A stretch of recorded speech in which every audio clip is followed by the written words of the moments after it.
एक समय की बात है, एक गांव में मोहन और सोहन नाम के दो भाई रहते थे।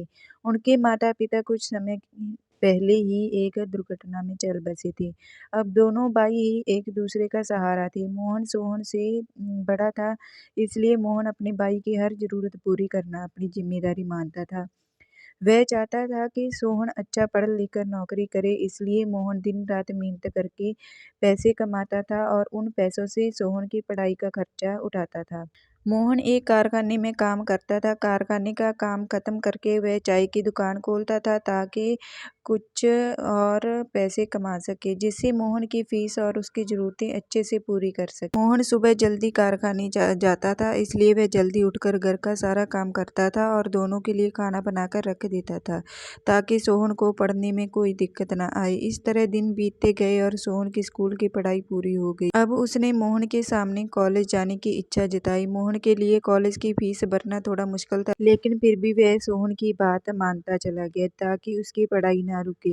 अब मोहन को और ज्यादा काम करना पड़ता था। मोहन रात को 12 बजे तक कारखाने और चाय की दुकान वाला काम खत्म करके घर आता था और सुबह जल्दी 5 बजे निकल जाता था।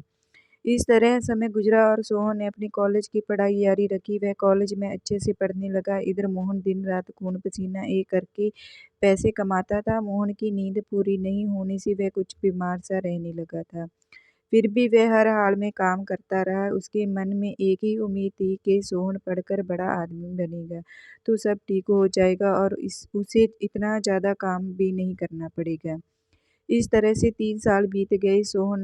आज सोहन के कॉलेज की पढ़ाई पूरी हुई और आज उसके कॉलेज का परिणाम आने वाला था। मोहन बहुत खुश था कि सोहन बहुत अच्छे अंकों से पास होगा।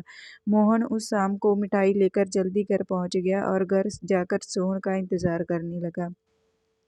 उसने सोचा कि आज सोहन के आते ही वह उसे मिठाई खिलाएगा। मोहन अपने भाई का इंतजार करने बैठ जाता है। काफी समय बीत जाने पर भी सोहन का कुछ पता नहीं था। सोहन बार बार दरवाजे पर जाकर देखता रहा। इस तरह रात के 11 बज चुके थे। अब मोहन का भय बढ़ने लगा, लेकिन फिर भी उसने खुद को संभाला और कहा कि कैसा लड़का है, परिणाम अच्छा आया होगा इसलिए दोस्तों के साथ पार्टी करने चला गया होगा और अपने भाई को ही भूल गया। वह मन को बहलाने लगा। अब तो काफी समय हो गया। मोहन को लगा उसके भाई को कहीं कुछ हो तो नहीं गया और वह डर गया। कुछ देर बाद कोई दरवाजे पर आया। अब मोहन ने राहत की सांस ली और कहा, चलो ये लड़का आ गया। उसने दरवाजा खोला और देखा कि कुछ पुलिस वाले आए हैं। मोहन डर के मारे कांपने लगा और पूछा कि आप लोग क्यों आए हो, मेरा भाई कहाँ है, वो ठीक तो है ना। इतने में एक पुलिस वाले के पीछे से सोहन निकला और मोहन के पैरों में पड़ गया। मोहन ने उसे उठाकर गले से लगा लिया और कहा, भगवान का शुक्रिया कि तू ठीक है, मैं तो बहुत डर गया था।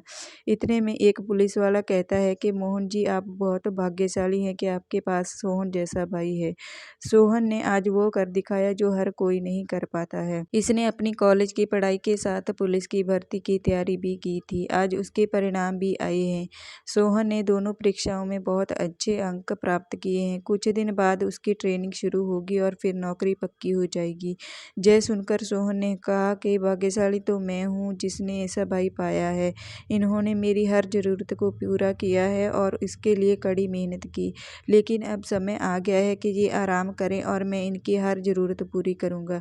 ये देख सोहन खुशी से रोने लगा और दोनों भाई आपस में गले लगे। पुलिस वालों ने उन्हें बधाई दी और सबने मिठाई खाई। सीख, परिस्थिति किसी भी कैसी भी हो, लेकिन कभी मेहनत करना मत छोड़ो। एक दिन आपको सफलता जरूर मिलेगी।